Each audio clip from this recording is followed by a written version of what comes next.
After leaving Key West and attaching our new hammock, we looked for a more family-friendly area. We tied up at Hawk Cay Marina for a few days. Hawk Cay has tennis, swimming, restaurants, day camps for kids, and classes with the dolphins.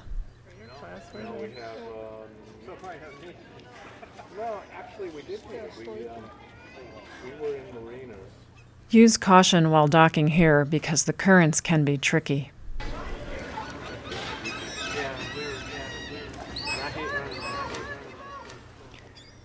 We stocked up on supplies and set anchor for a while. Anchored at Rodriguez Key, we swam and fished. After losing a good-sized dolphin that spit out a hook, we decided to treat ourselves to some of our better provisions that night. What are we grilling tonight then? Tonight it will be filet mignon and a onion, chili pepper, potato combo inside a foil packet with olive oil and some spices on the grill, so we don't have to start up the generator. We'll have a wonderful meal tonight. That is that. Yeah, I just Did you lose everything? Did you lose all everything, or? I just got the big one. It's a huge one. It's this big. Peaceful sunsets while at anchor are always a welcome blessing.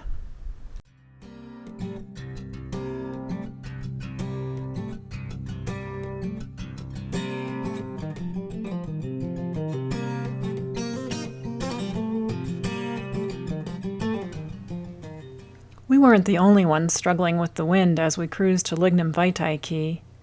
At Lignumvitae, we tied up to a mooring ball and stayed for a couple of nights. From there, we took tours of the surrounding islands.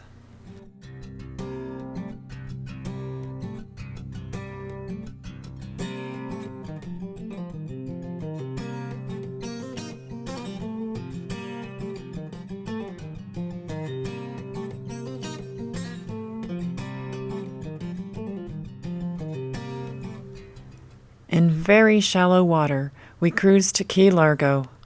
We bounced through Steamboat Channel for about 1/4 mile at high tide. We planned to stay at a marina for several days to provision and wait for a package. The boys were happy to meet up with some kids while we were there. Unfortunately, we never met any other homeschoolers on our trip. When we did meet up with children, we took it as a vacation day from school. Since Key Largo is known for the John Pennycamp Coral Reef State Park, where they offer glass-bottom boat tours, we decided to go on a tour.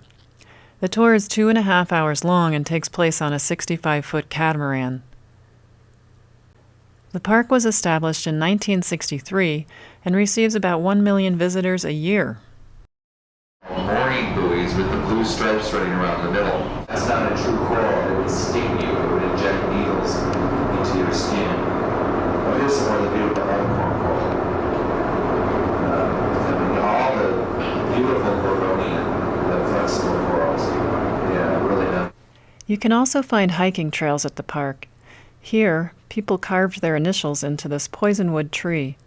We wondered if they broke out in a rash after they left their mark.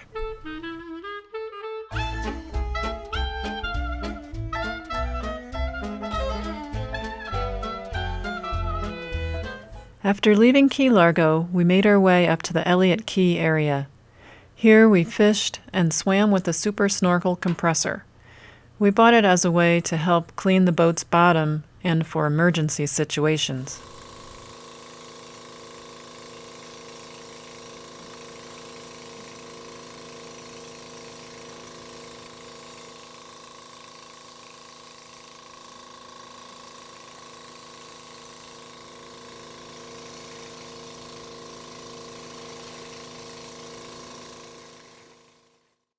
As suspected, a piece of line was found on a prop. Elliot Key is the northernmost of the true Florida Keys. The island is uninhabited, but has a National Park Service campground that you can access by boat.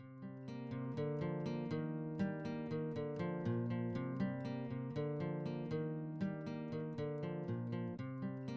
Evan and Max enjoyed catching dozens of fish while we were here.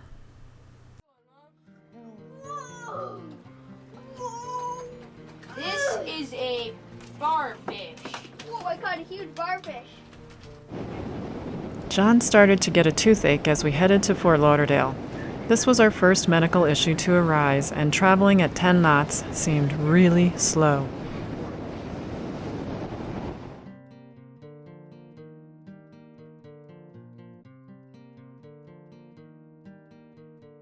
Stiltsville, seen in the distance, was originally built during Prohibition. The law allowed drinking and gambling if it was located a mile offshore. Stiltsville is located just over 1 mile offshore in Biscayne Bay. The Intracoastal Waterway, or ICW, can be crazy with boat traffic in the Miami-Fort Lauderdale area. Fortunately, we were there during a slow time, or we probably would have run the boat on the outside. Miami is the 7th largest city in the United States with a population of 5.5 million. You can see some very interesting and colorful architecture along its coast.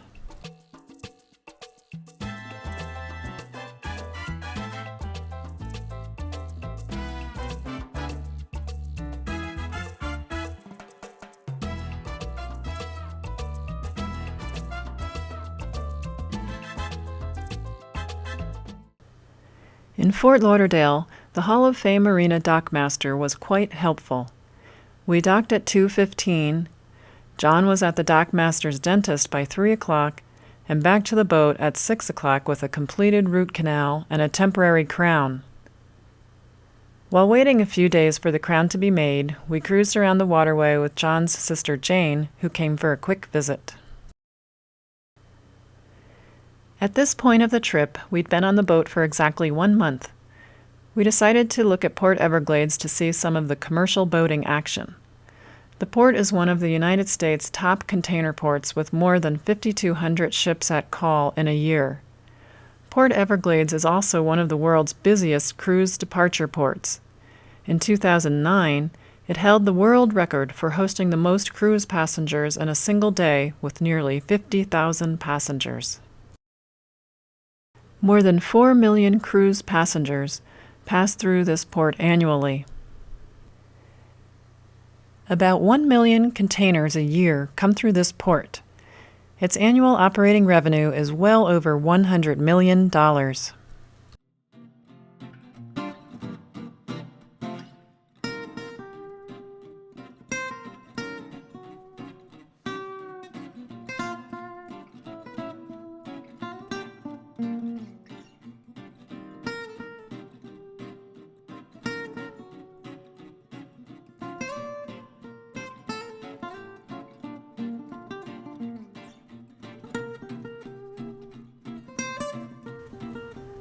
This ship can partially submerge so that other boats can float in and be secured for travel across the Atlantic or through the Panama Canal.